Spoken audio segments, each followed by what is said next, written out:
Welcome everybody to Huddle Up with Matias Bueno, episode 21. Today's guest is senior writer and reporter of the Winnipeg Blue Bombers and Valor Football Club. Please welcome Ed Tait. Ed, thanks so much for being on today's episode. It's a great pleasure to have you here on the show today. I appreciate you inviting me on. Thanks a lot, man.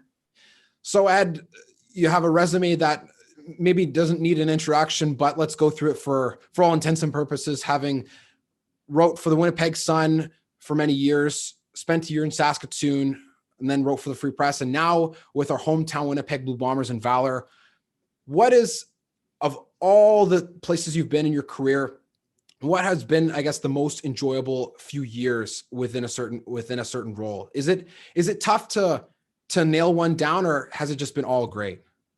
Yeah, I would lean on the latter. It's been all great because they've all been different experiences, right? When I was first started out, it was just great to have a job in the industry. And so those are my first years at the Sun, and it was spectacular. I got to do a lot of different things, got, your first beat and your first road trip and all those things. And then I got the chance to go to Saskatoon to be a columnist for a year. And that was a lot of fun to try a different market and to kind of cut your teeth in that aspect of writing. And then almost a year after I had left, the Sun called me back and said, would you come back to be a columnist? So that was fun. Then the Free Press was, like a 17-year run. So that was a lot of fun. Got to do a lot of different things with them. And then the transition to the Bombers has been spectacular to be able to chronicle all the things that have happened, and their slow build to the Grey Cup last year was one of the most memorable experiences of my quote unquote career. And then even the startup of Valor through their first season, then even into the Island Games this year, has been a lot of fun. There's some great people with them too. So, I'll be cliche and say there shouldn't be a bad day in this industry. I mean, we've all had them, but I've had a lot of fun, man, and it's been a pleasure. So let's specifically focus on the role that you've had with the Winnipeg Blue Bombers and kind of tying it into the earlier parts of your career.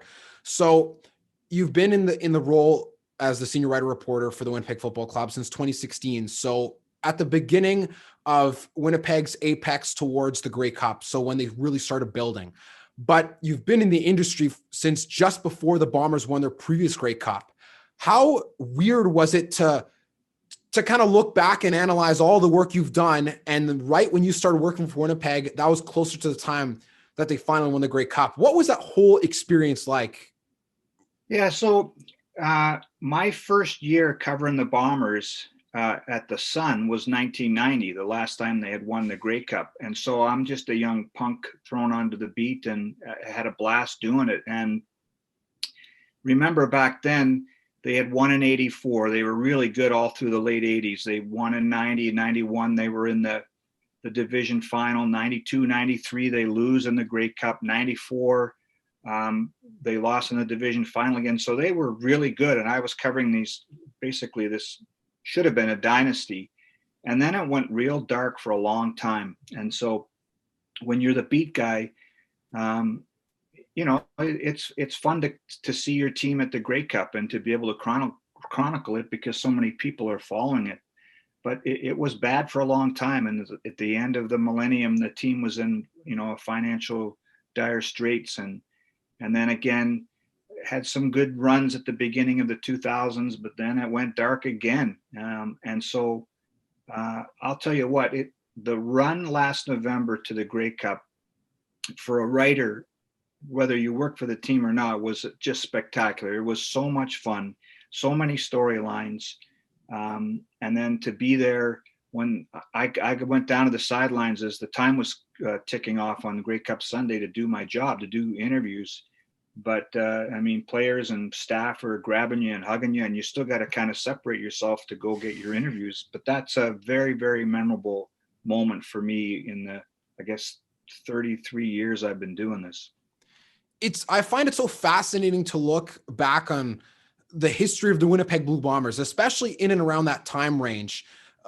Because when you look at the 80s, between the 60s and the 80s, that was a dark, dark stretch for the club as well. And then when they finally did it in 84, it was a big deal. And then 88 Right. was the close one. And then 90 was, there was so much fanfare after a huge blowout, one of the biggest in Grey Cup history. I think the biggest. I don't know if there's been one bigger than that. I don't think so. Yeah. And then you talk about after all the close calls they had until about 96, and then that game, for those who may not understand or know the history of that time period, the Bombers had lost the worst playoff game in the club Yes. history and league history against Edmonton. And it was that game was, I guess, a bit of just a damper on what happened with the club. And so in those moments, because now you can look back and reflect and say, oh, it was great, like we made it through. But as a beat reporter, how difficult is it to really make to make a lot of fun with the job that you have to do, knowing that a lot of people around the organization aren't really that happy, or their spirits aren't up? That's a good point. That 68-7 game you mentioned, which was the worst playoff loss in CFO history, that was Cal Murphy's last game. So it was really the end of an era. When I was a beat guy, I always thought the best team to cover for a writer was a team that was 500, because the teams that are really dominant, the story is the same every week. And the players kind of, they get on their high horse and they don't need the media, or they don't want to talk to the media as much, and they're just rolling, right? And the teams that stink, when you're covering a team that's 3-10 and it's October, I mean, how do you make that interesting for your readers in the paper or on a website, right? Because people have given up, they don't want to read anymore. So it's your job to make it interesting, to come up with different angles. So it's been really wild to experience all of that. I mean, some of the people that have covered the Calgary Stampeders in the last few years, it's the same story every season until last year when the Bombers knocked them out. But they've been dominant for so long that could get old. But it's been a lot of fun to do all different kind of things, to cover teams that are bad, to cover teams that are dominant, to cover teams that end up just coming short, that we're supposed to win. But through it all, no matter what you do, there's readers that get mad. You're too hard on them. You're too soft on them. And, it was the same thing when I was doing the Jets when they came back to the NHL. It's just people, you're trying to serve so many different people that make up your audience. There's the people that want every analytic that you can give them in hockey. And then there's the people that don't know, what the name of the backup goalie is. So, there's people that want to know who's on the second unit of the penalty kill. And then there's others that you're writing for that don't know who the second line center is. So it's always been a balancing act, but it's fun to have had variety to cover in that way. So you're a Winnipeg guy yourself? Born here, grew up all over the place though, man. Yeah. And didn't come back here until I went to the University of Manitoba when I was 18. So then you lived all over the place, and now, having been back in Winnipeg for many years, if you look at some of the other places you would have lived, that you've lived, would you say that Winnipeg has been one of the best places that you could be covering sports? Or would you say that there's maybe more interesting beats that you've come across, or people you've had interactions with who cover beats from across Canada? That's a real good question. I hadn't thought of it, but I lived in Halifax for a while, and my cousin is the athletic director at St. Francis Xavier University in Antigonish. And I always like how in that market, university sports matter so much. It's their Toronto Maple Leafs, their Montreal Canadiens, and it's really cool to be in a market where the university sports matter. So, that's neat. I lived in Minneapolis for a while, but I was just a little kid. But as a huge Montreal Expos fan growing up, it would be neat to be in a market that has the NBA or Major League Baseball. But I'll tell you what, as a Winnipeg guy, being able to cover, a Bomber Grey Cup win, being able to cover the return of the Jets, I got to cover that famous 1990 game where Dave Elliott scored in double overtime. Things like that, to me, those are real special as a Winnipeg guy. And I cover the Winnipeg Fury and now Valor, lots of different university sports, high school sports. Been all over doing different things, boxing in Vegas. But it's still writing about the Winnipeg teams and the Winnipeg athletes that matters most to me. And I think that's because deep down, I know this is where I'm from. And, it's still special. I get really angry still when people make fun of Winnipeg, and because I love it here, and I think you got to live here to get it. Um, so writing about Winnipeg athletes and Winnipeg teams is still real special for me. So on that same note, then was there an extra special feeling of pride and joy when seeing Nick Dembski and Andrew Harris be a part of the success of this year's Grey Cup winning team? Absolutely. I mean, that's what makes this whole story so intriguing, right? Because over the years, there's always been, at least one or two Winnipeg guys on the Bomber roster. When I first started, Chris Walby was the star, and he's an icon, as we all know. And then, Wade Miller was on the team when he first broke in. I was covering the team. And there's been various levels of Winnipeg guys, but for the Grey Cup to happen, and for Nick Dembski and Andrew Harris, Jeff Gray didn't dress but played an important role. Brady Oliveira was hurt, but he's on the team. Thomas Miles, there's a real strong Winnipeg element on that team that played major contributions in winning it. And to be able to talk to those guys, I remember watching the Grey Cup and having the TSN feed in my ears as I was watching and writing, so I didn't miss anything. And Oak Park High School got a lot of love on that broadcast on the TSN. And I went down to talk to Nick Dembski as all the confetti's falling. And I mentioned to him, hey, the Oak Park got a lot of love on the broadcast, and he's loving it. But one of his buddies had come out of the crowd, and I think that guy had started drinking on Saturday, because he's yelling, Oak Park, Oak Park. But it was just a cool moment. Again, it comes back to writing about Winnipeg athletes in a big moment. And Nick Dembski had a great playoff run, as did Andrew Harris. So, I mean, this question may have been something that you've reflected on before, but going back to Winnipeg's 2019 Grey Cup run, after the acquisition for Collaros was made, did you think in your wildest dreams that them being led to the Grey Cup by him was anything in the realm of possibility? No, look, let's be honest. I guess it was an outside chance, right? And it did happen. So when they made the trade, like everybody else, you're thinking, well, is he even healthy, right? He hadn't played since the first game. Chris Streveler had been banged up before Zach Collaros got his first start. So it just felt like an insurance policy move, didn't it? I mean, I don't think anybody predicted that it would unfold as it did. But I even talked to Zach Collaros last week for a project I'm working on, and I don't think he expected it either. But it's funny how with almost every day that he was in the building, there's something about him, and I think it's why the team hitched their wagon to him, that people started to kind of gravitate to him and think, oh, this guy still got it. He still knows what he's doing. And we saw that build in front of our very eyes, right? I mean, that playoff run is as memorable as you'll ever get in the CFL. And especially with a lot of analogies I remember people making between this team and then the team that won in 90 with all the quarterbacks that went down. It almost seems as if, in a way, history does kind of repeat itself, but sometimes it doesn't, because I remember analyzing before the playoff run had happened all the years and the rankings of the teams that have won the Grey Cup, and said, no Bomber team who's ever played in the West if they finished out of second, had ever went to the Grey Cup. When they'd finished third in the West, they'd never done it. So I was like, right, there's no way that they'll do it now. But since you were able to witness a lot of that, those prior years and those teams, did you start to see some analogies and kind of make those comparisons in your head as they started to pick up steam? Yeah, a little bit, Matthias, because there are some comparisons. You make a good point about that 1990 team, because the 90 quarterback was Tom Burgess, and they didn't trade for him until Canada Day. At the time, that was near the end of training camp.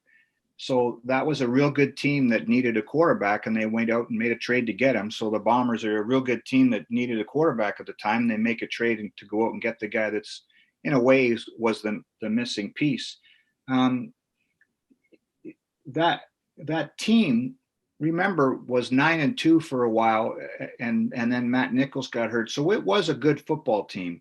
The wheels had come off. It had lost its way a little bit. And then Chris Streveler was playing hurt. So they just didn't want to be one hit away from Sean McGuire, as much as I think they have a lot of faith in him as a quarterback going forward. And again, it felt like a move that was made as an insurance policy. Well, we better have a guy just in case. And then again, the story that unfolded after that was pretty amazing. And I talked to Nick Taylor today, actually, from the secondary. There's some other things that happened during the year too that in hindsight you forget about how important they were. That one side of the secondary that had played so well in the playoffs was Nick Taylor and Mercy Maston, and two guys who were on the CFL scrap heap and were picked up in August. Nobody else wanted them, and they end up starting in the Grey Cup and play really well. Those are the kind of things that maybe have to come together for a storybook finish, but again, it's what made last November so compelling to me.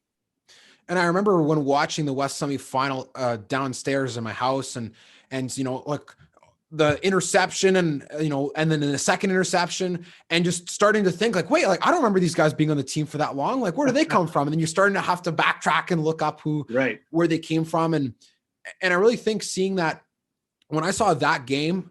Because the game that Claris played in Winnipeg where they won on the game-winning field goal, people were saying it was luck, whatever, it doesn't mean anything. And on my radio show at the time, I predicted, and you can go ask my co-host, who said, I think this means something. The Bombers will take this and run with it.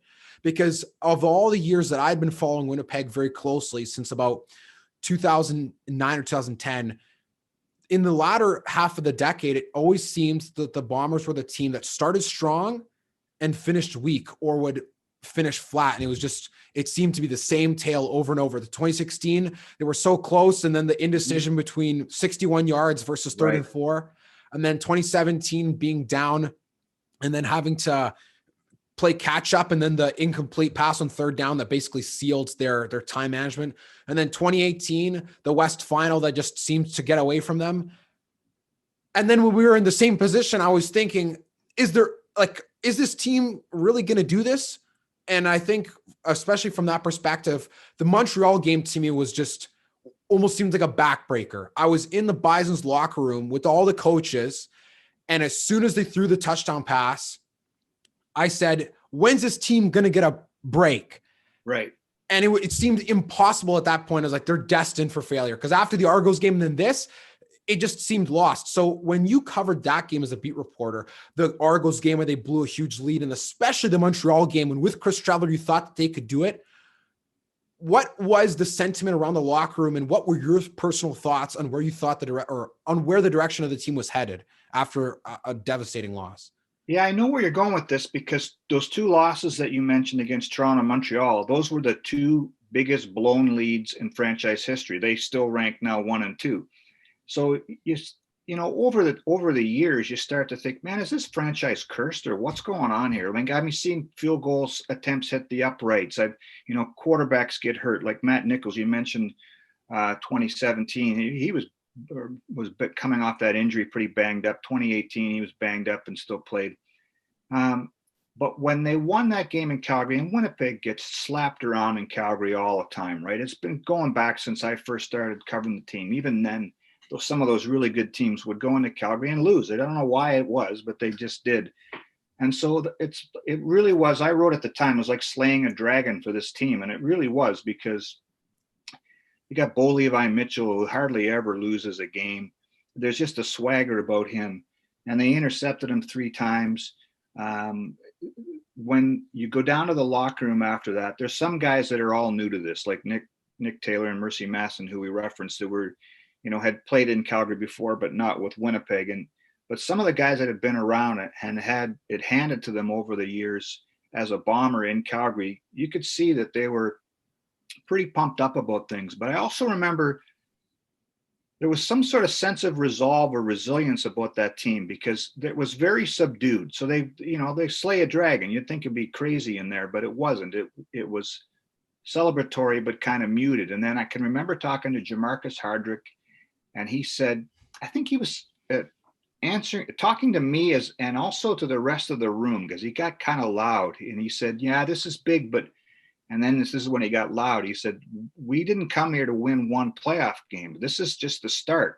If anybody's satisfied with just winning the West semifinal, then I don't want to line up with you on next Sunday. And so there was this still a resolve of we've got to keep going here. And then, I mentioned kind of whether this team was cursed. The next week they go into Saskatchewan and it looked like they're going to blow a lead. And that pass that goes through Marcus's Sales hands sets up that final play. And then the pass from Cody Fajardo hits the upright. Maybe finally the curse has been reversed, so to speak. And then I'll tell you what, Grey Cup week in Calgary, everybody's talking about how awesome Hamilton is. And I think the Bombers players took that and used it as fuel. And there wasn't any bulletin board material that came out that week, but there was that, you could just see it, sense it building. And early on in that first quarter, when they put their foot on the Ticats' throat, you could see, wow, this is the best game they've played in the biggest game of the year. So again, I keep repeating myself, man, but it was pretty amazing what happened. You mentioned that last game against Calgary, the last regular season game, Zach Collaros' first start. That team just looked dramatically different in the next 4 or 5 weeks that it did in the 4 or 5 weeks leading up to that. I've said this, I think probably 80 times since last November, that the games that they won, that 4-game stretch for Collaros, they played the toughest teams in the CFL, in the toughest venues to play in the CFL, and won them all in a convincing fashion. And that was one of the things that just stood out to me. And I remember I was talking with my friends deliberating, because I wanted to create a video as a tribute to, the best Bomber quarterbacks that we've seen since 2000s. And one of my friends was saying, is that Collaros should be up there. And I was like, no, man, like he hasn't played enough games. What do you mean? And then he's like, no. Think about it. The 4 games that he's won are more important than any 4-game stretch I've ever seen any quarterback win in Bomber history. And then it really started to dawn on me, because when you look back at the West Final, I was there and very fortunate to have been able to have been there with one of my close friends who convinced me to go like last minute. And cool. We went there, and right out of the gate, you could just see it. And I'm sure you would agree with this. There was just a sense of fearlessness in Collaros and the rest of the offense. They weren't like, oh, we're just going to lean on Andrew Harris and just hope that he carries the load, like the 2018 West semifinal. They were throwing right out of the gate, and it wasn't until their 7th play that they finally handed off. And then the deep shot to Dembski that was called offside, they still went deep the next play. And that was such a relieving feeling to see that, because in Saskatchewan, and you can attest to this probably better than anyone, when they get the countdown going before kickoff and you feel the noise, they don't stop. Even if you throw a deep pass, they'll be quiet, and then they'll get back and they'll get back up, and they'll be super, super loud. What was that feeling like being in Regina and witnessing A, the first Prairie final since 1972, and B, seeing the lead build, and then just a game of chess for the next 50 minutes? Yeah. You've painted a pretty good picture of what it was like going into there.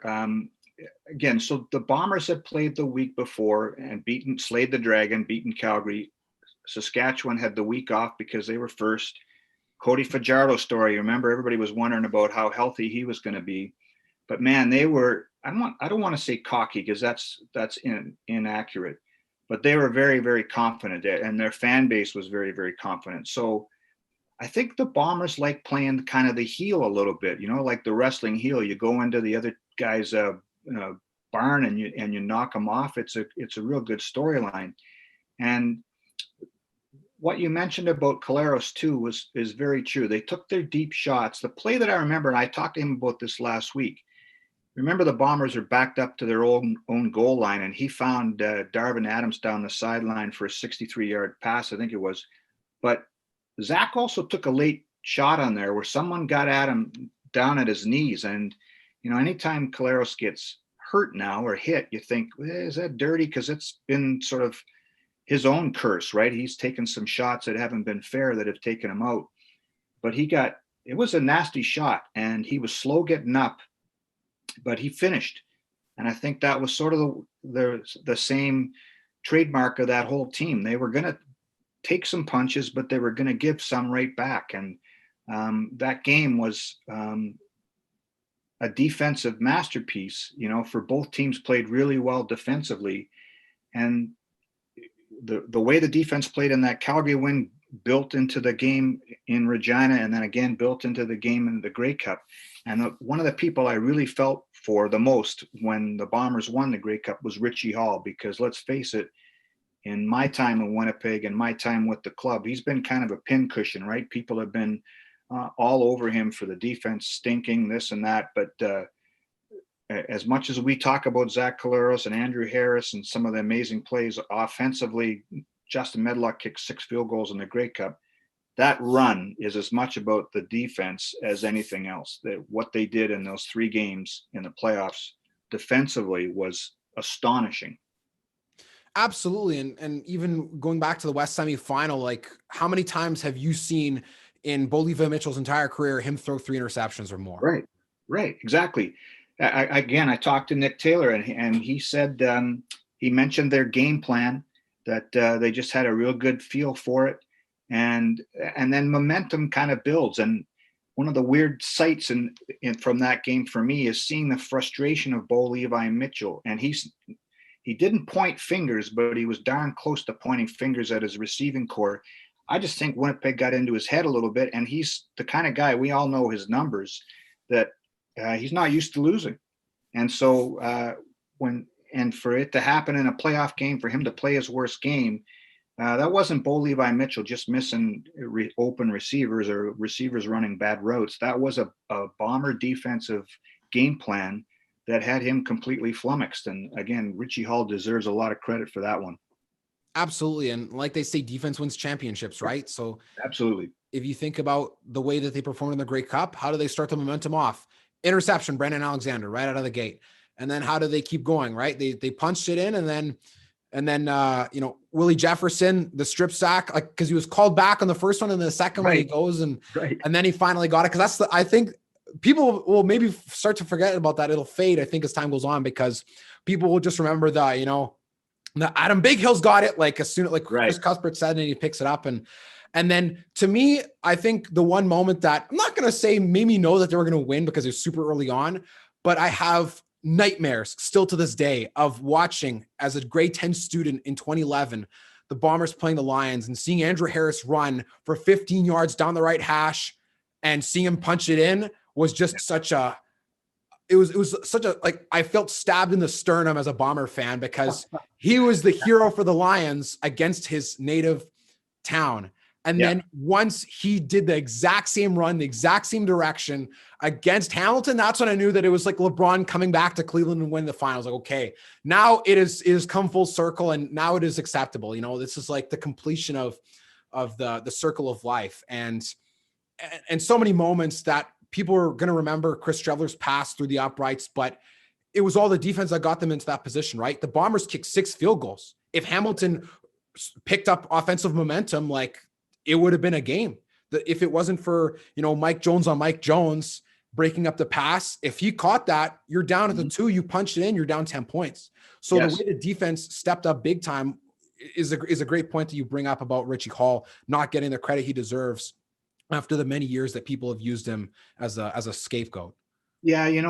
One of the things that years from now, like you said, we'll look back at that game, and the Bombers just dominated. It's so old school, but they dominated the line of scrimmage because they were able to do whatever they wanted offensively by pounding it. They kept Collaros upright. They did all the trickery stuff with the Paula Police using Streveler as a receiver, and he threw the touchdown pass to Andrew that you mentioned. But it was basically the Bombers O-line calls it bully ball, because you get in the trenches up front and you just push people around. And that's what they did on offense. And that performance by the defense, but the front 7 in particular, you mentioned Big Hill and Kyrie Wilson in a kind of an underrated role, had a phenomenal game in the Grey Cup. But Jackson Jeffcoat and Willie Jefferson, those guys up front, Drake Nevis had a sack. Jake Thomas was spectacular. Like, that really was old school. And I loved it. I mean, sometimes those 38-36 games are just awesome. But when you see two teams just kind of going at it like that, I'm a boxing guy too, and it's like being in the middle of the ring, and they're just throwing punches at each other. And the Bombers landed a lot of punches that Sunday. Absolutely. I love that you mentioned Jeff Code and Jefferson, because they were, I honestly think, in my honest opinion, Willie Jefferson was the X factor in the 2019 Bombers. Chris Streveler was for the offense, but you look at the 2018 team, 2019, there's something about Willie Jefferson that's just so infectious about his charisma, his dominance, his style of play.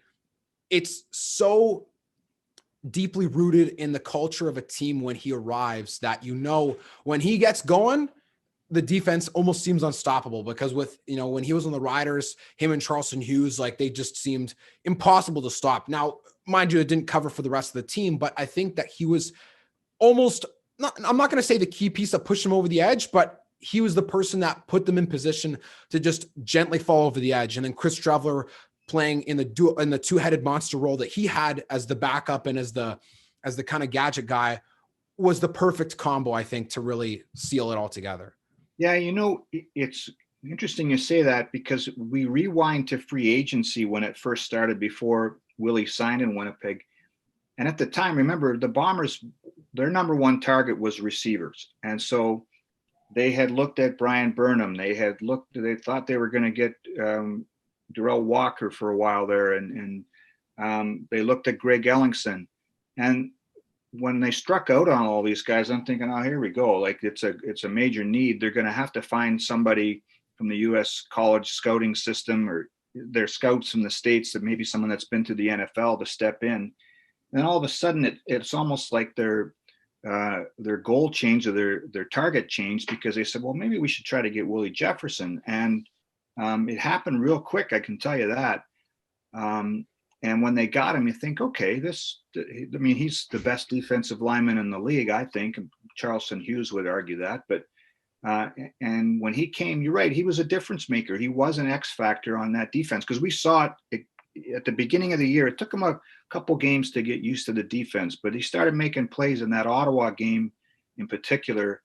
That was how about that smoke Winnipeg, or come on down to Winnipeg, line.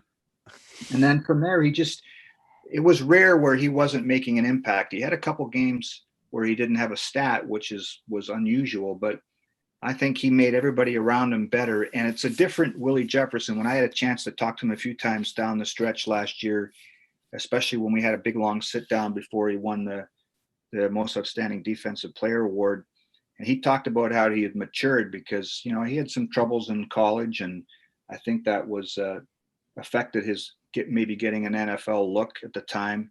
But he's a husband and a father now, and I think he really matured, and he's just having fun out there, and it shows. And you're right, the right word to use is infectious, and his personality rubs off on the rest of them. And on that day, man, the way he played and the way Jackson Jeffcoat was coming from the other side, they were unstoppable. And I don't think, honestly, like, it's comparable, that defensive performance, to the likes of the 90 team that had, I think it was Greg Battle. I think he had 3 interceptions or 2 interceptions or something crazy, for those who are not old enough to have witnessed the 1990 dominant performance by the defense in the Grey Cup against the Eskimos. The storyline was, it was like, oh, Tracy Ham, you got to contain him, and they're concerned about how he's going to perform. And it almost seemed like Tracy Ham was a non-factor because of how well that legendary, and I can't even stress legendary, defense played, especially the front seven. It almost seems like they're one and the same, but a bit different, because those 80s teams were built around defense. You're back on hammering away on that analogy, comparing the 90 team in a lot of ways to this 2019 team. It's very true.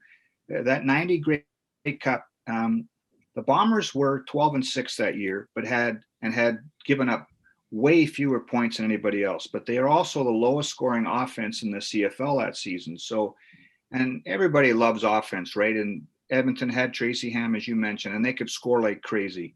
And so there are a lot of people picking Edmonton to win that game. And yet Greg Battle, Tyrone Jones, James West, that you look at that defense now, and look at how many guys are in the Bomber Hall of Fame or the Canadian Football Hall of Fame. It's astonishing.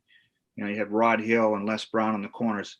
But again, the comparisons to how that team won and how this 2019 team won are really remarkable because, again, make a trade for a quarterback, backbone is defense, kind of an underdog, even though you put up some good numbers into the championship game, and then you kick the snot out of your opponent. It's the same thing that happened last November as happened in 1990. It really is a cool comparison.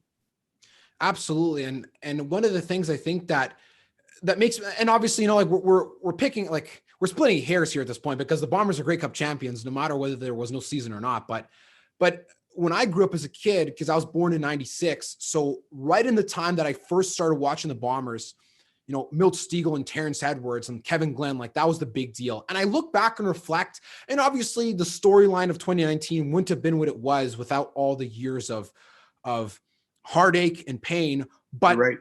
There's kind of and maybe you may agree on this, but do you think there's a bit of I wish that, if we could change history, that the 2007 team would have won, or the 2001 team, or, Milt Stegall, he deserved a ring with the Bombers. Is there a bit of that bittersweet feeling as a beat reporter, seeing some of the players that you would argue are some of the best in franchise history, but didn't get to achieve that feat?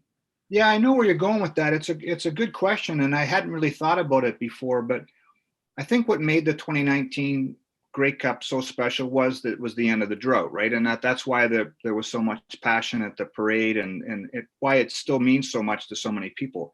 But also, it does kind of stick in your craw a little bit that So from about 2000 on, we're talking about a team that had Milt Stegall, the greatest receiver in CFL history, Charles Roberts, the leading rusher in Bomber history, Doug Brown, one of the greatest Canadians in the Bombers and the Canadian Football Hall of Fame. None of those guys have a championship. They had a couple cracks at it in 01 and 07, but it seems kind of not unfair, but it just seems wrong in a way that some of the franchise great players through some great times there in the early 2000s don't have anything to show for it.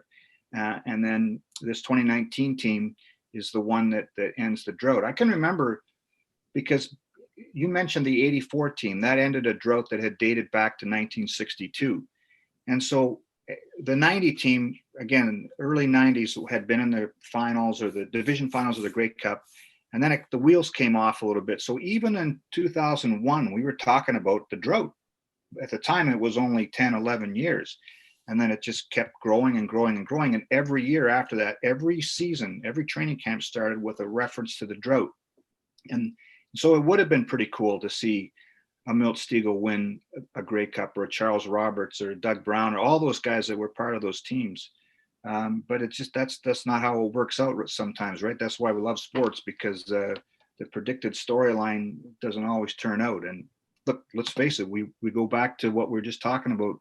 And that 2019 team, when the playoffs started with Winnipeg, there wasn't anybody really that was picking Winnipeg to win the Grey Cup as a third place club, as you said. Yeah, and to go back to you mentioning some of those players like Roberts and Stegall and Doug Brown in particular, on the episode I had on my show with Brett McNeil, he talked about, right, him being the veteran at the end of his career and Doug Brown being the rookie, getting a sack on the very first play for the Bombers defense against the Stamps. And then the rest of the game didn't get one. And he's like, and Brett was talking about, was like, in 2011, the person I felt the most for was Doug Brown, because that was the last year he played. And you could see the look on his face, right? This was the third Grey Cup. He was a rookie, and then in the middle, and then a veteran. And it still didn't happen. And it's so unfortunate, but obviously that's the way that the storylines build, right? And I'm sure for Hamilton, you look at, Danny McManus having been the last quarterback to lead them to the Grey Cup in 1999. And then the next time that they win the Grey Cup, like, they'll be having their story, and they'll be having their moment of joy and relief, because they've been through, probably at this point, more heartache than Winnipeg fans can now remember, because they have the longest active drought. Right. One of the hardest things as a beat guy is to go into the Grey Cup losing team's dressing room after the game. And that 01 team was 14-4. That's probably one of the best Bomber teams I've ever seen. And they get upset by an 8-10 team. So you're in the dressing room, and Troy Westwood's there, and he struggled that day. And you're talking to Milt and some of the guys that have been around, Brett McNeil, and there's frustration. The 2007 team, Kevin Glenn gets hurt. It's Ryan Dinwiddie gets thrown in. But you're trying. I don't think after 07, I don't think Milt did interviews right after the game because he was so distraught.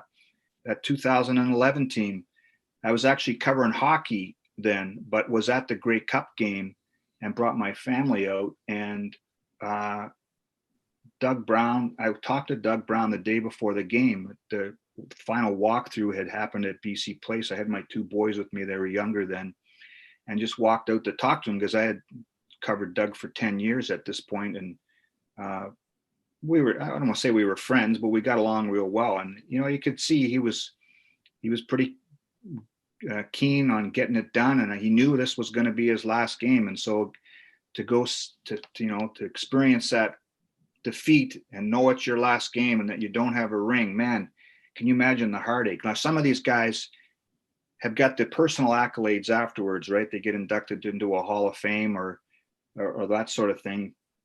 But it's just not the same, right? When you play team sports, it's that moment when you're on the field and the confetti's coming down, or you're slurping champagne out of the Grey Cup. That's what resonates more than anything. And so I kind of feel for those guys that got robbed of that experience.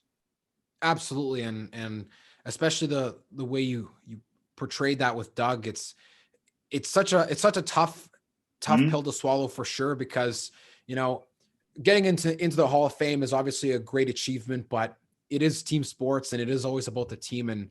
And I think, especially as a fan of the Bombers for a long time, Milt Stiegel's pregame video that was played on TSN made me feel super emotional. I remember waking up the morning of the Grey Cup and watching those Grey Cup essays that they made. Right. And just there was tears coming out of my eyes, but I wasn't saying anything. I was just, my face was stone cold. And because I knew what the team had been through, and there was just something that felt different. But especially when I heard it from Milt, it was just so hard because, as Bomber fans may not want to remember the look on his face when the camera was trying to zoom in on him on the bench when Kerry Joseph was taking a knee with less than 40 seconds left. Him doing the wave away was just one of the hardest things I've ever seen on television from a Bombers game, because that of all the Grey Cups that they had lost before, after 90, 2007, people could argue was the hardest one to watch, because playing Saskatchewan, there's no guarantee that they may ever line up to play them in a Grey Cup ever again. So it's almost like Saskatchewan fans can hang over their head. Hey, look what we got. When we played in the Grey Cup the one time ever, we won. So, aha. Yeah. Just kind of taken back to 2019 when you were talking about that. Now, I was thinking about the other things that have made this special. And we all knew that when the drought ended, it would end, hopefully in our lifetimes. We knew it would be a special moment, but I didn't think it's bigger than I thought it would be. I knew it would be big because the drought was so long. But when you're at the parade and you see people, they're busting out stuff from the 80s, their Bomber gear, or and then some of the stories we heard afterwards of people that took some stuff and took it to their parents' gravestone, like a Bomber hat, and put it on their tombstone, or people that had taken chunks of the rubberized pebble from the turf, and people just crying. People the reaction I saw to people to the Grey Cup when it was paraded about. We went to Brandon in January to a Wheat Kings game and brought the Grey Cup, and people were just it's funny how it's this inanimate object that people want to be around it, and it's got this magical power. I didn't think that the reaction would be as wild as it's been, and again, that's sort of why you get a little bit down at this time of year that the CFL isn't playing right now, because it would be just fun to see if the Bombers could repeat, and if they couldn't, we could still say, well, we have 2019 to lean on, right? Of course, and I think that's leading into my next point. It is really a bummer that we don't have CFL football this year, obviously for unfortunate reasons. But I mean, I know if you're are you a Major League Baseball fan? Huge. Yep. Okay. So perfect. Okay. So I'm sure you have heard, maybe you've heard of this song, but anybody that follows sports will all know about the 108 years the Cubs went without winning the World Series. You know, Right. the curse, everything, legitimate curse, and even the years they didn't make the World Series. But there was a song that I found, you know, because I was in University of Calgary at the time and when they won. And there was a video reaction I watched of the Cubs winning. It's one of the biggest ones on YouTube. And it was playing a song written by a guy named Eddie Vedder, and it was called All the Way Live in Chicago.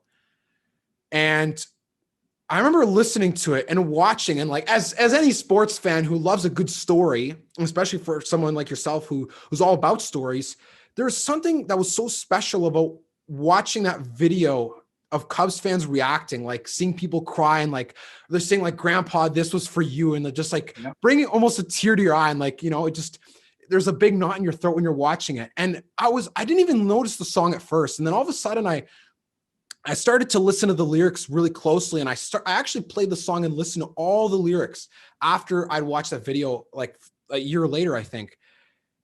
And I was listening to all the lyrics and kind of making analogies in my head to like how this could apply to the Winnipeg Blue Bombers. And like, and when I talked with my friends and when we were there and when the time was ticking down and like, it don't like, even though it didn't last 100 years, like that song, you know, All the Way, it almost felt like that's how it felt to be a Winnipeg fan, you know. And the opening line, I think, just really summarizes even just what we've been talking about, you know, don't let anyone say that it's just a game. And it's such a powerful song for anyone who has had the chance to listen, or for those who haven't, I suggest you do that. There's something in sports that is so much more powerful than just a game or just, you know, points and winning and losing. Because you mentioned it in Brandon, right? When I think it was was it Hardrick or Bryant or and Thomas, the guys who had gone down with the trophy on the ice, that even though it's an inanimate object, it is actually more than that. And there is a assigned meaning to it. And seeing people like with 80 stuff, or, you know, referencing their parents having passed or grandparents who didn't get to witness this, it's such a special thing that we get to be a part of people being brought together, hugging in the streets or being friends with strangers because of just a group of 43 guys and a few people that leading them that got to be a part of winning this game. So as a sports fan, just even outside of your job, what does it mean to be a part of, you know, such a special tradition in Winnipeg? Because we all talk about the Jets, how great they are, and everyone loves hockey in Winnipeg, but I think the Bombers are really the team of Winnipeg, and football is the main sport that people really love here because of that tradition that has been built. So what does that really mean to you? Yeah, you get some debate on that from hockey fans, but you know, the Bombers have been around since 1930, right? And the Jets, basically, the WHA days started in '72. They went away for a while. The Bombers have always been around, and you know, so I think generations have grown up being fans. What I found interesting about the playoff run and then winning again is that a lot of people, they get frustrated with the franchise, right? You're a fan, and so when the team stinks, you kind of ask, screw those guys, I'm not going to follow them anymore, right? But when teams get good again, and I'm sure the Cubs fans were the same, it's like, wow, this is our club. Yeah, I'm a Cubs fan again, right? And so you've got your diehards, you've got your bandwagon jumpers, but that's again the beauty of sports. And you mentioned the Eddie Vedder song. I think we're all softies for this kind of stuff in a way, right? Like I'm the kind of guy that I watch Rocky or I watch Rudy, and there's still scenes where I bawl my eyes out. I don't know why. I've seen the movie 1,000 times, but I will. And I think that's what I feel a bit robbed this year with not having games, not having the Bombers, and even the Jets playing their playoffs in a bubble. It's just not the same, right? That's why we're fans. You want to be there, whether you're at the bar with your buddies, you know, watching the game on TV, or if you're live and in person or in somebody's rec room. It's our teams, right? We're from Winnipeg and we're cheering for our teams. I'm a huge Vikings fan, which has been real painful this year. But when I watch the games, I'm still cheering. I'm still, every down still matters to me, but it's not the same because it's the Minnesota Vikings. It's not from my hometown. And I think if you've grown up being a fan of a team like so many of us have been, it's passed down to you from your parents or your older brothers or whatever. when they win, it just got so much more meaning. And I think that's what you're referencing with the Eddie Vedder song and the Cubs. You could probably do the same thing with when the Red Sox broke their streak too, right?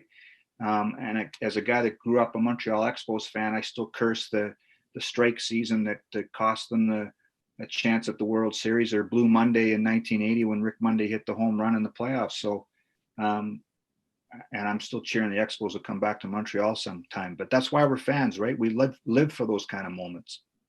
Absolutely. And especially like the analogies to Major League Baseball, even within, how much it means for Canadians. And people talk about a few, like last week, the 5-year anniversary, the bat flip, like they didn't even get to the World Series, like, but that moment is like a Canadian heritage moment, right? Like those commercials that they have of like the goose, like swing by, the Canadian heritage moments, like, and they talk about the bat flip, like just when he just, and then looks, like you're like, oh my God, this is so exciting.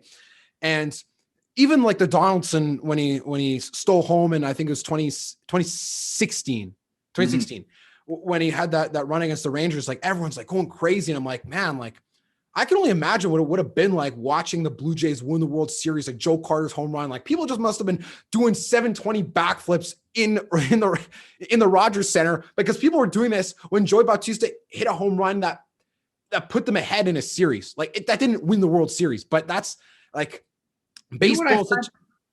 What I find interesting about that whole thing is when the Jays were on that run, I was right in there with everybody else. When the Raptors won, I mean, I was hanging on every basket or missed shot, right? But I think we have to be careful and I hate when people in the media in my business do this, when they start talking about the Blue Jays being Canada's team, or the Raptors being Canada's teams. I don't know. People for the run were on the bandwagon and we're cheering about it. But look, there's Bombers fans, there's Riders fans, there's Jets fans, Canadians fans. Like people talk about the NHL and the Canadian team drought dating back to Montreal in '93. Look, I'm sorry, if you're a Montreal Canadiens fan and the Toronto Maple Leafs are in the final, the Stanley Cup final, and they have a chance to end the drought. If you're a Canadiens fan, you're not cheering for the Maple Leafs. You're cheering for next year to hope that it's the Canadiens that end the drought. So this idea that we're all Jays fans, the whole country's behind them. Sometimes I find that a bit over the top, because deep down, we cheer for the teams that we grew up cheering for. And yeah, you can be a bandwagon jumper and dive in on that. And those are big moments. Like you said, when the Jays won the World Series, when the Raptors won the NBA championship, those are big moments. But I think a lot of us go back to, well, I'm an Expos fan, or I'm a Minnesota Twins fan, or I'm a whatever. I had to get that off my chest, I guess. Of course, yeah. Absolutely. Like, and honestly, like growing up, my whole family, we were all Raptors fans, because when my parents watched basketball and there was like, Toronto and Vancouver, and when it's passed on to you, it makes it kind of legit, even though we're not Torontonians. But you mentioned cheering for the Expos growing up. Is it like, how do you handle like a situation like Montreal was in, where they're no longer a team, and where the speculation of their renaissance is the same as the speculation of the Quebec Nordiques, right? Always the hopeful and always the faithful. But I mean, you don't look at the Nationals and go, hooray, like they're doing well, because that's not your team. Yeah. So I became an Expos fan as a kid because it was before the Blue Jays were around, right? Because that was Canada's only team. And then, there's the heartbreak and them losing. And then 93, when they lost, when the season got shut down, I'm clinging to the hope that there's this idea out there that they could have shared games with the Tampa Bay Rays. And some of the home games would be played in Montreal, some in Tampa, which is really weird to me. But when the Expos first left and became the Nationals, I went out and bought a Washington Nationals hat. I said, okay, that's my club still. I'm going to cheer for them. I don't know where that hat is now, because I replaced it with more Expos hats that I've bought over the years, because I can't cheer for the Nationals. When they won, I can't. That's not, I know it's the same organization, but it's not the same. And so, I don't know. It's, I guess there's varying degrees of fanhood. I guess I'm one of those ones that when I get it in my blood, it's hard for me to switch allegiances. Yeah, and I think honestly, even with like the Jets, like I mean, you covered them in their Mhm. return to the NHL, but for many years, did you feel like you were completely neutral to watching hockey because the Jets didn't Absolutely. exist? Absolutely. And that's even as a guy in the sports media business, right? I mean, when you go to a Jets game, you're not, or a Bombers game, you're not supposed to be cheering for the team. You're supposed to be impartial, right? And um, that's a hard thing to get your head wrapped around when you first become a beat guy. Like when I in '90, when they said you're going to be the Bomber writer. I mean, I was a diehard Bomber fan, but then if they lose, you've got to say that they lose, and they got to say that they stink if they stink. You got to write that. So that's a hard thing to get your head wrapped around. But what you're right, when the Jets left and to Arizona, there was the Moose, and I watched hockey, but not with the same zeal that I used to. And part of it is because we were all mad, right? It was the business of hockey had taken the Jets away from Winnipeg, and when they came back again, the return and that first game against Montreal at the downtown here is that's one of those moments that's going to stick for me because it was something that nobody thought would ever happen again. You mentioned the Nordiques fans; they'll experience the same thing if it happens for them, and I sure hope it does. That when the team comes back, that first game, that first season, is going to be unbelievable. And for the life of me, I think it's great that they've gone to Seattle, but I cannot believe that the NHL has not gone back to Quebec. Yeah, honestly, I've talked about this with my dad tons of times, and even within the scope of the CFL, like here's an idea. Do you think that the 10th team in the CFL will be better fit if they were in Quebec City in comparison to Atlanta, Canada? It's a great question. It's been brought up before many times, and it would be a great market. I like the idea of Halifax just because it would be the coast to coast thing, and I think the Maritimes would really embrace it. But the one conflict with going to Quebec City is that I don't think a lot of us really know how big Laval football is until you've been there. And Laval football rules. And so it's hard to imagine both coexisting right now because Laval football, well, it's basically like a pro team, right? Mhm. The way they're run, that program is almost like a sports franchise. Is there a way for them to coexist? Probably. It's a great football market. Laval's proven that. Maybe that's the 11th franchise. I would love to see them get a team in addition to Halifax having one too. And then maybe you could put another one out here in the West somewhere.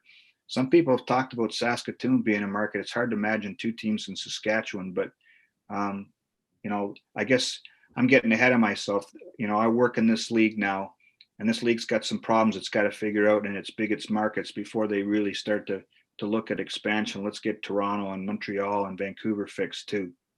Yeah, and I know that it's really hard in the CFL because as a diehard fan or even as a beat reporter, you look at some of the places in the CFL where it seems that there's a bit of a lackluster fanfare around the teams, and you're like, hey man, like this is a long-standing tradition. Like Yeah. The Toronto Argonauts are no, they're no doorknobs. Like they're a long-standing, very storied team within the city and have existed for many, many, many, many years. And it seems that you're off to find more people confused with NFL jerseys at Argo games and away fans than you are to find people that really cheer for the Argos. And I know that I was fortunate to have an interview with Jim Barker Right. for another website that I do work for, and they were talking about, or what he was telling me was, he's like, when I was a part of the Argos when they won in '97, like that was back when it was cool to cheer for Toronto, right? Like, Mm-hmm. and it only seems like it's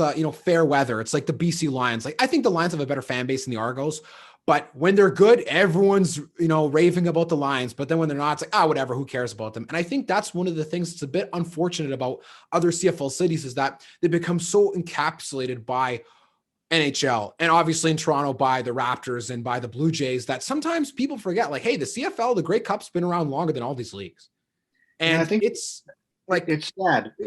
I think the Argos are actually officially, and you could look this up, the oldest professional sports franchise in North America. But I could be wrong there, so don't hold it against me. But I've been going to Toronto for Bomber games since 1990, and over the years, the spikes of attendance have been very few where the attendance is up and where the interest is up. It's a shame because as an older fan of this league, you go back into the 70s and when they played at Exhibition Stadium, they were getting 30, 40,000 people to their games. And then it's just slowly eroded over time. And, the Raptors are cool. And the Toronto FC is cool. The Blue Jays had their success. The Leafs are always going to rule. They've just fallen further and further down the pecking order. I trust some of the people that are there, like Pinball Clements, to get it right again. But they just got to make it trendy and cool to be in the park again. They'll figure out a way. But for someone like me that's been going there for, I guess, more or less 30 years, we've been having this discussion for 3 decades about why aren't people on board in Toronto. It's a slow build, I guess, to get it back, but they got some work to do. Yeah, and I know that having watched the TSN feature that they did with John Candy owning the Argos in '91 and how special that was, and that was Grey Cup was played in Winnipeg when they won too. The beer can being thrown on the field and such an iconic moment. But I really wish that there was a bit more investment in the CFL league-wide, and especially with Canadian talent and players, because I enjoy the CFL expanding their horizons to international borders. But when you look at youth sports, I think that having more players who are making a bigger impact in their local towns for CFL teams or within the country is better for the league than trying to expand too far to places where people don't even know about football. Because quite honestly, if they find out about the NFL, like, it'll be way easier for them to be won over by that than the CFL because we got such a special niche. So how do you look at the way in which the CFL has developed Canadian talents regarding their youth sports connection? Yeah, I'm one of those guys like you that wants to watch. We talked about Dembski and Andrew Harris earlier. I like it when there's University of Manitoba guys on the Bombers, or I follow those guys when they're on other teams, I think it's important that the Saskatchewan Roughriders have guys from the Regina Rams and Saskatoon or Saskatchewan Huskies, that there's guys from Guelph on the Tiger Cats, that there's guys from York. I think it's important to all the Quebec guys that playing for Montreal. I think they've got to grow that a little bit more. And, the league now with the season being shut down, I think has a chance to not recreate itself, but to look at things again and maybe see where they can win back some fans. And I've heard what you've said from a lot of people, that let's, instead of expanding our horizons and trying to grow the game globally, let's grow it here in Canada first and see what that can do. And now, there's a lot of fans that don't think that way, that don't care whether the player that's catching the touchdown pass is from Winnipeg or Canton, Mississippi, like Darvin Adams. They just want to see football. But I think for a lot of us, that's what makes it unique. This game is that if I want to watch guys from anywhere, I'll watch the NFL. But if I want to watch guys from my hometown, then I'll watch the Bombers play. And I think we're seeing more and more Canadians starring down in the States, but I think that you got to grow the game here in Canada, and then maybe that's the way to kind of get the fan back, is that you've got some of your buddies from the U of T are playing for the Argos on Sunday, and then maybe you're going to go to the game, and that's how you can grow it back. Yeah, and like you mentioned, the Canadians doing well in the NFL with obviously the very famous Chase Claypool, who started to really blow up. And I find it interesting with how well he's done, because when I was playing for the Vancouver Island Raiders in 2015, guys were talking about, the Barsby Bulldogs in Nanaimo, like, oh, they lost this playoff game to some dusty team from Abbotsford, but they just so happen to have this amazing guy that's probably going to go to the CFL. I was like, oh, what's his name? Like, Chase Claypool. I was like, oh, weird. Yeah. I just heard that he was amazing. And then all of a sudden I was like kind of following, indirectly. I was like, oh, he's on Notre Dame. Like, but like how many Canadians end up being like significant starters or whatever. And then watching the first game that they played of the year, I was like, oh, wow. Like, this he's can the really real happen. deal. Yeah, he's the real deal. Some people were saying yesterday when he scored again that he should start engraving the Rookie of the Year trophy already with his name on it, because he's having that kind of an impact with Pittsburgh. It's so that's the thing that's the big kind of dilemma for the CFL now, is that more and more Canadian kids are playing in the NCAA and starring and then making it to the NFL than ever before. Let's celebrate them, and then let's give other Canadians more of an opportunity in the CFL too. It's the same kind of concept that the CPL is, the Canadian Premier League, is that it's, you need to have a domestic league for Canadians to shine. Well, that's what the CFL is for Canadian football players too. Yeah, and the CPL is a great opportunity, and it's good that you mentioned that, because I remember I was involved with the soccer community right from when I was a kid with refereeing and playing, and seeing some jerseys and these weird looking logos of, it said Winnipeg Fury. I'm like, what's that? And I remember my dad telling me about, there used to be a team here and there was a league, but it was kind of like trying to build a ladder to climb over a wall out of toothpicks, right? Like there was a instability and not a strong foundation. But now, especially you've been immersed in the environment with Valor, what have you seen from the resurgence of professional soccer in Canada from what it once was when they had Winnipeg Fury in that division? Yeah, it's interesting because so I started at the Sun in '87, a year after Canada had made its only appearance in the World Cup, and that's part of why the Canadian Soccer League at the time was thought that it was going to put down some roots, because there was momentum from the national team being at Mexico in the World Cup. And my first ever beat was actually covering the Winnipeg Fury. They called me in the office and said, do you know anything about soccer? And I lied and said, oh yeah. And so they gave me the soccer beat, which I had to learn in a hurry. But that team, even in its second year, I believe, had David Norman, who was on Canada's national team on the World Cup in '86. And it was a real struggle to grow the game in this market, but across the Canadian Soccer League at the time. And it lasted for a lot longer than people thought.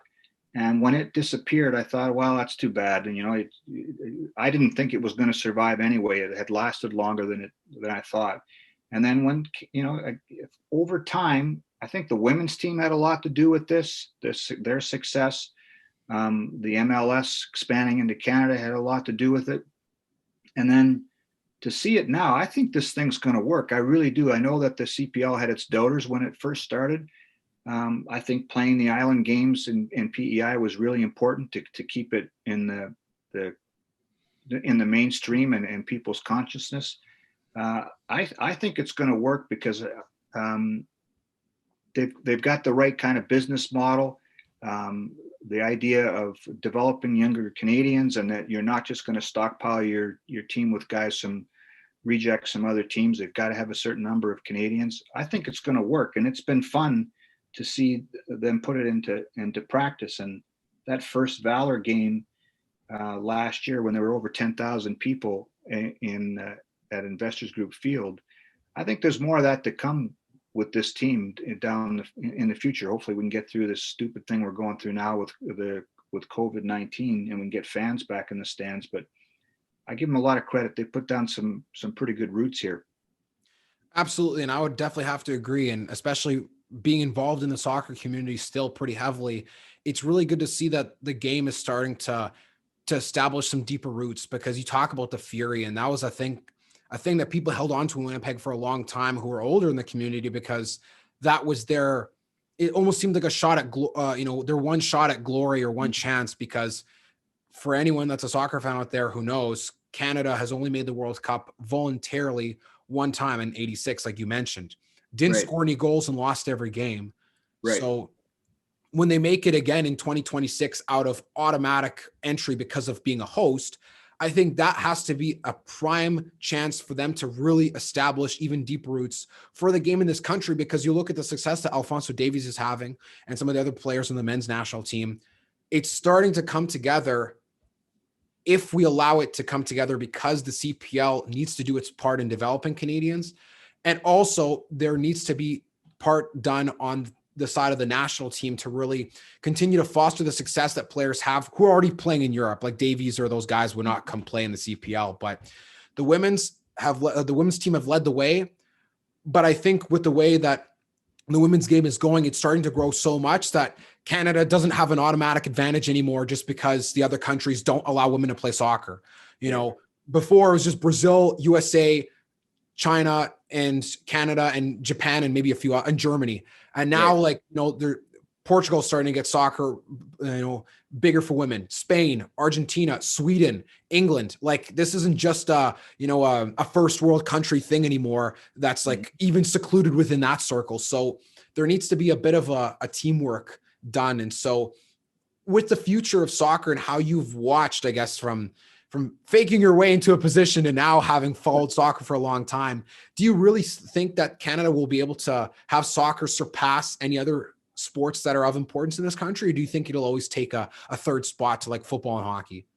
Um, Probably not in my lifetime, but maybe in yours, I could see soccer surpass. Like, I don't think it's ever going to pass hockey, but I think the popularity is going to surge. And, you talk about the upcoming World Cup, the automatic berth, that 86 team, it was amazing that they made it there, that they had qualified. And I can still remember, I think they lost to France 4-0 in that tournament.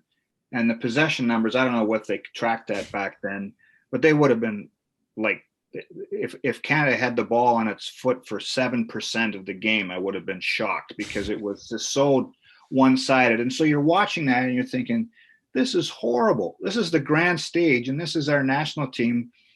Like, don't look like we could beat, USSR, Liechtenstein. like, yeah, the Yeah, Liechtenstein, it could be anybody. yeah, we couldn't beat anybody.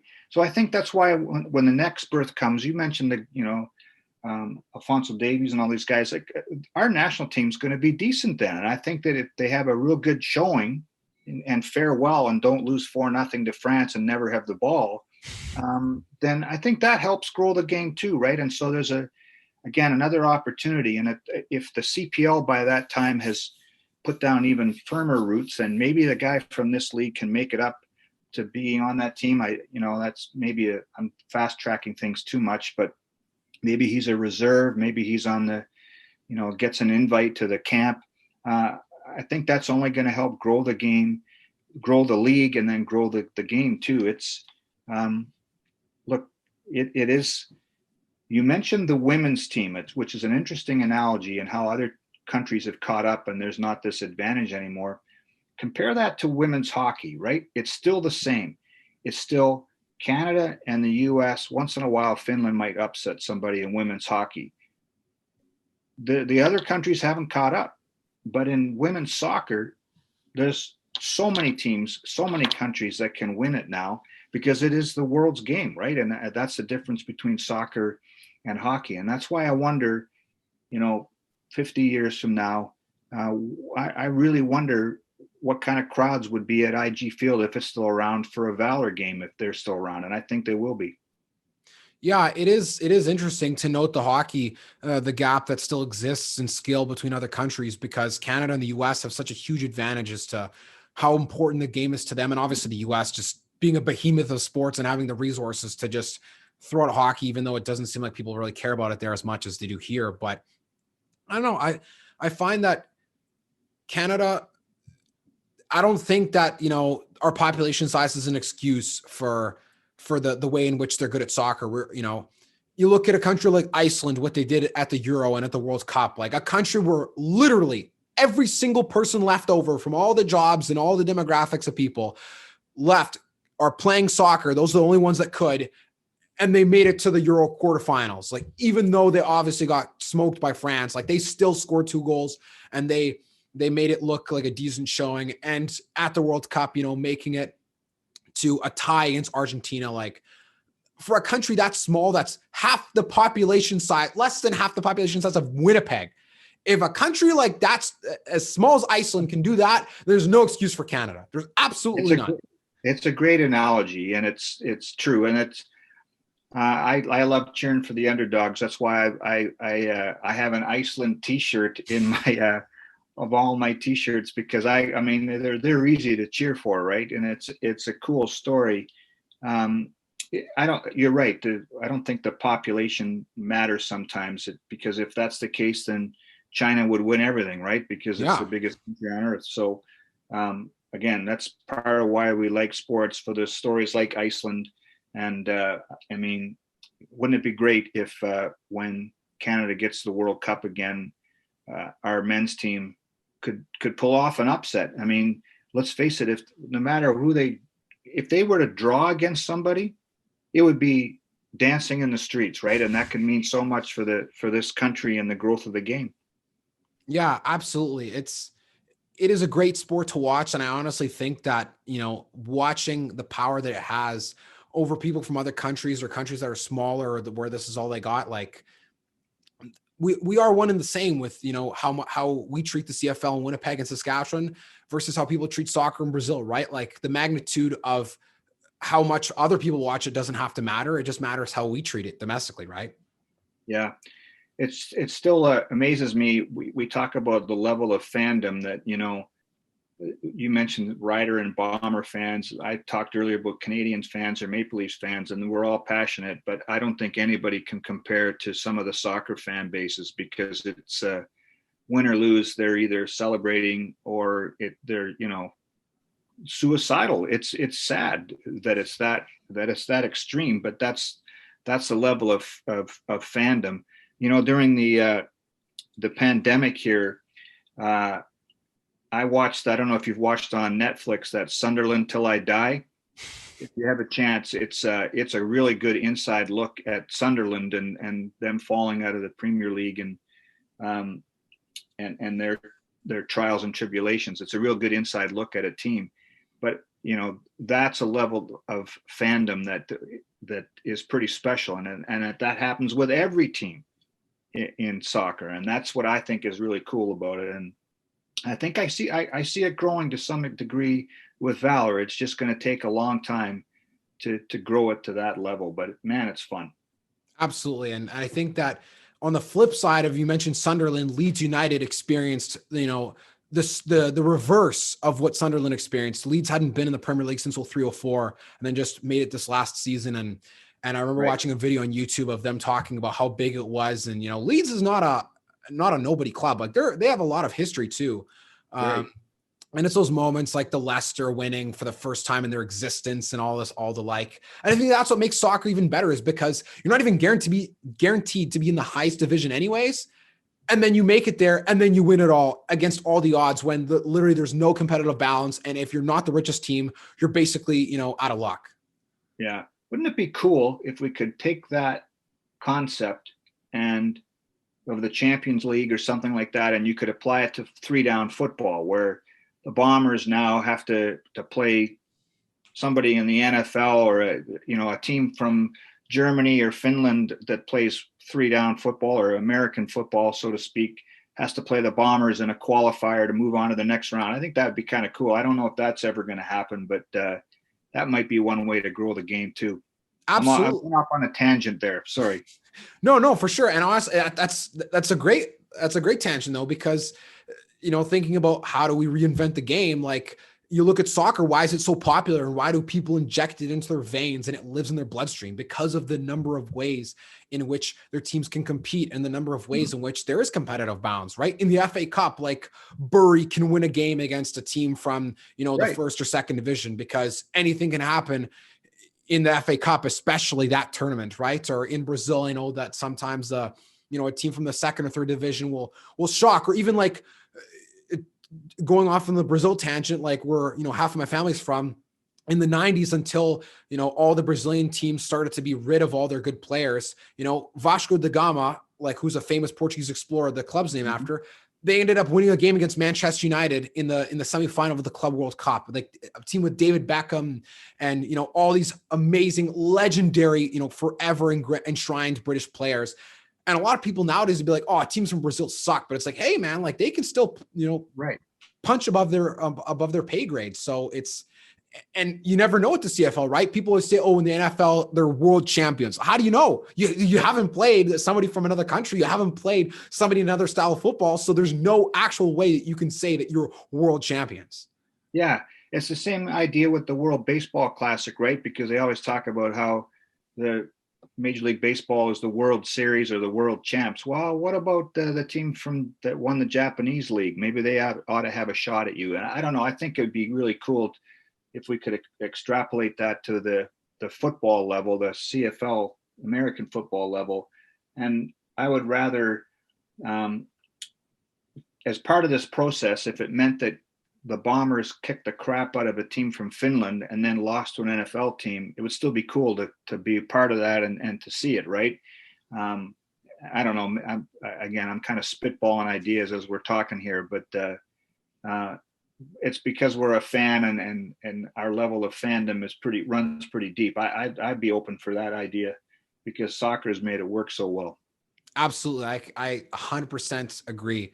So Ed, we're getting towards the end of our time here. So I want to wrap up with one more question before we finish today's episode. So amongst all the ups and downs, you've seen it all almost, I guess. There's still some unknown stories to see, but of all the games that you've covered with the Bombers, because obviously the Grey Cup will reign as number one for one of the greatest, or all the Grey Cup wins are some of the greatest, but what has to be one of the strangest games you've covered, whether it ended in a win or a loss, and what was it like being involved in said game? Well, the one that instantly jumps to mind is the Dunnigan 7-13 game. And there's a couple, but that's one I'll start with because you don't sit down in the press box thinking that on that night something magical or historic's going to happen, right? You're there to cover a football game. And what was interesting about that game is that the stats back then in 94 aren't compiled the same way they are now. It's not live. Back then you'd have to, I still do this to this day, but I'll turn around to the guys behind me and say, what's Andrew Harris at, or how many sacks has Willie got, right? And because they're the official voice. But so in that Dunnigan game, he's piling up the numbers, but we're not really tracking it. And I can remember Ed Willis, who was a great columnist at the time. He was with the Winnipeg Sun with me, and he's just retired from the Vancouver Province, one of this country's great writers. He was going to write his column on Alfred Jackson because Jackson had 4 touchdowns and had broken the record for receiving yards. And then it wasn't until late that we realized, wait a minute, I think Dunnigan broke Danny Barrett's record. And the numbers just kept piling up. And then again, because everything wasn't so immediate as it is now, it didn't dawn on a lot of us even until the next day that, wow, that 7-13, that's incredible. And so that's a game that stands out for me. And another one that I reference because it's kind of funny now in hindsight, but it wasn't at the time, was the game that Milt Stegall caught the 100-yard pass. So it's in Edmonton. I'm writing for the Free Press. You're on deadline. So it's one of those ones where the game ends, you got to hit send. You've got to file your story as soon as the result is in because they're holding the paper for you before it can go to press. And so the Bombers were crapping that game away. They had a lead and then it looked like they were going to lose. And so I'm writing about how they stink and how they've crapped the bed and lost this game. And then on the last play of the game, there's a 100-yard touchdown pass to the greatest receiver in CFL history. And the reaction in the press box isn't, wow, that's unbelievable, that's spectacular. There's all kinds of curses. People are firing F-bombs left and right because you got to rewrite your story in 2 seconds, right? And so those are the things that I remember too, for different reasons, probably purely selfish, because it was a great moment. But when you're sitting at your laptop and you've got to write a 700-word story on a game that just changed on the last play, it's a big time stress. So, I've been fortunate to cover a lot of wonderful moments in all kinds of sports here in Winnipeg, and got to do the Olympics and got to cover the Mike Tyson fight in Vegas where he bit Evander Holyfield's ear off. And I've done a lot of wild things, been to Finland for junior hockey. But again, writing about the return of the Jets or writing about Bomber Grey Cup wins has meant the most to me, I guess, because it means the most to Winnipeggers. Of course. And I don't think that there would be a better way that you could cap that off, especially because I was going to mention on the episode that I'd had with Brett, he talked about why Matt Dunnigan did what he did in that game. And I never understood this before when I was watching, is because he said, they lost the Grey Cup in 93 was to Edmonton, because 92 was Calgary with Flutie. So 93, they lost to Edmonton because Dunnigan got hurt. And then when the backup had to go in, and then that was when, they coulda, woulda, shoulda, and they didn't. Yeah. And then he's like, okay, he's like, now we're going to treat this like that's what would have happened in the Grey Cup. And they're like, let it ride. Don't pull any punches. Just keep going, keep going. And honestly, I think there was an interview I watched on YouTube of Matt Dunnigan talking with Gord Miller, and he's just kind of sitting there like, oh yeah, we were clicking and it was all working. And, guys were saying like, man, if there was a few incompletions, if he didn't have those, like he could have been up to 800. And right. And that's why, like, it's so awesome to hear that context, because as a fan, you're like, wow, great record. But it's like, hey, they treated that like the Grey Cup that they didn't get to do. And they acted like that's where they got their Grey Cup rings. Right. And then even with the Milt Stegall 100 yards, that game, it was 10 years since they'd won until they won in Edmonton after that game. And the game that they did was Matt Nichols' first game as a starter that really initiated the next era. When Drew Willie threw that last pick six, the last that Winnipeg ever saw of him, things changed around Winnipeg. And that's why I remember listening to that game on CJOB when I was at work, because it is now ingrained in my mind as the moment that started to build towards the 2019 Grey Cup. So even though I can only imagine, in journalism school, they teach you, all right, you got to be ready to hit send like 30 seconds after the game's done. And everyone's like jubilation in the field, and Doug Barry, like him doing go. And then you're sitting there and you're like, oh my God, like what just happened? And everyone's like freaking out, not because they're happy, but because they have to rewrite everything they just did. And I find it interesting that I'm not going to be honest. I didn't know what kind of answer you were going to give with Strange Games. But when you said that, I was like, oh yeah, that makes tons of sense. To redo everything you just did in 30 seconds because of something that is actually good for the Bombers is just so ironic. I couldn't even imagine how it would have felt to have been in the press box then. Well, I can still remember, I'm sorry I'm going on here, but I can still remember how I tried to fix that story. So the bottom 2/3 of it are all about how the Bombers struggled and, were crapping away this game. But the top of it, because of that one play, I just had to come up with something instantly. And I'm paraphrasing here, but my lead was something like, let it be said for now and forever that Milt Stegall is the greatest receiver in Canadian football history. Write it in ink, not in pencil. And then the rest is about how the Bombers almost lost this game. So it was one of those stories where in the moment you got to adapt and improvise. But the best part of that story was told by everybody the day after, because that's when you could get down and talk to Milt and do a little bit more research about how it had happened. But in the moment, you're almost afraid to put your name at the top of that story, because when people crack open the paper the next day, they're going to read what I think was a pretty cool intro. And then the rest of it's going to be, what the hell is this? Because it reads like a loss. But I don't know. Like I said, I've been lucky to do this for so long, but those are the ones that jump out. There's been a lot of fun ones, a lot of games where I probably can't remember, but those are two that jump out for me. I couldn't have even said it better myself. And honestly, book it, sign it right now, take a picture, send it to the hall that Milt is the greatest CFL receiver. Right. Unbelievable games, unbelievable catches, unbelievable performances. But to top it all off, and to quote exactly what he said in the top 10 countdown of crazy or best CFL plays, that's not just the best play in CFL history, but football history. That's Milt for you right there. He's never shy.